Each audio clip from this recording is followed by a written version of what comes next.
السلام علیکم۔ جدید تحقیق کے مطابق زیادہ چائے پینے والے لوگ بہت پرکشش ہوتے ہیں۔ قومی مشروب سے محبت۔ سوال: آپ چائے پینے کے لیے کس حد تک جا سکتے ہو؟ جواب: ایک بار تو لڑکی دیکھنے تک چلا گیا تھا۔ دل کو دل سے راہ ہوتی ہے، جیسے تیز پتی والی چائے ہوتی ہے۔ ہماری چائے پینے کی عادت کی توہین کی گئی، مشاہد ہمیں سرے عام نشئی کہا گیا۔ سبھی سسکیوں کی ہائے لایا ہوں، اہل غم بیٹھو میں چائے لایا ہوں۔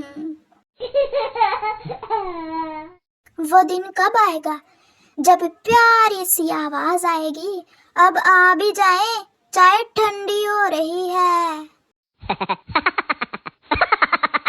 پاکستانی لڑکیوں کی زندگی کا سفر۔ بیٹی چائے بنا دو، بہن چائے بنا دو، بیگم چائے بنا دو، امی چائے بنا دو، اور پھر ایک دن کہیں گے مرحومہ بہت اچھی چائے بناتی تھی۔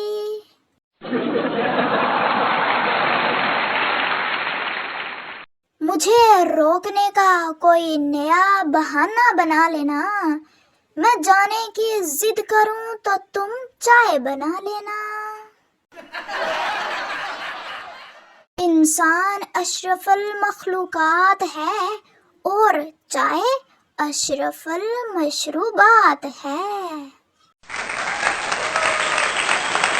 نام لیتے ہو چائے کا، ارے او بدتمیز، تم اسے اشرف المشروبات کیوں نہیں کہتے؟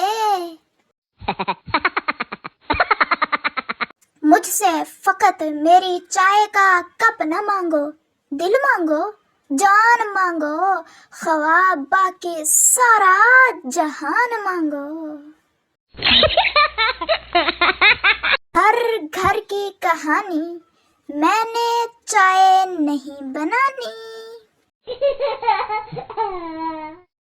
کھانا میں نے پکایا ہے اور اب چائے تم بناؤ گی، گھر گھر کی کہانی۔ نہ برگر، نہ بریانی، نہ پلاؤ، دل اداس ہے بس چائے پلاؤ۔ مانتی ہوں جناب، پیتی ہوں، ٹھیک ہے، بے حساب پیتی ہوں، لوگ تو لوگوں کا خون پیتے ہیں، میں تو پھر بھی صرف چائے پیتی ہوں۔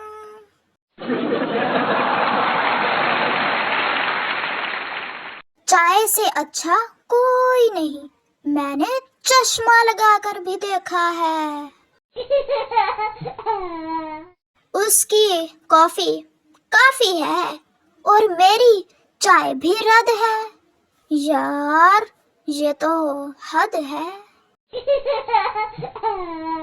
چائے کا تعلق گرمی سردی سے ہرگز نہیں ہے، ارے یار یہ تو ایک سکون ہے، سکون۔ آپس کی بات ہے، سچ بتانا، کبھی چائے میں پراٹھا ڈبو کر کھایا ہے آپ نے؟ چائے ہو تو کپ بھر کے، آدھا کپ تو موڈ ہی خراب کر دیتا ہے۔ پاکستان میں چھوٹے بہن بھائی تو بس بیچارے دروازہ کھولنے، پنکھا اور لائٹ آن آف کرنے کے لیے ہی پیدا ہوتے ہیں۔ بہن کے بچوں کو بگاڑنے میں خالہ کا سب سے بڑا ہاتھ ہوتا ہے۔ بڑی بڑی مونچھیں رکھنے سے اگر کوئی بدماش بنتا تو لال بیگ دنیا کا سب سے بڑا بدماش ہوتا۔ تو پیارے دوستوں، امید ہے آپ کو ہماری آج کی یہ والی ویڈیو اچھی لگی ہوگی۔ اگر ویڈیو اچھی لگی ہو اور مزید ایسے ہی جوک سننا چاہتے ہیں تو ہماری ویڈیو کو لائک، چینل کو سبسکرائب اور ایک پیارا سا کمنٹ کرنا مت بھولیے گا۔ ملتے ہیں آپ سے نیکسٹ ویڈیو میں، تب تک کے لیے اپنا اور اپنے پیاروں کا خیال رکھیے، دعاؤں میں یاد رکھیے۔ اللہ حافظ۔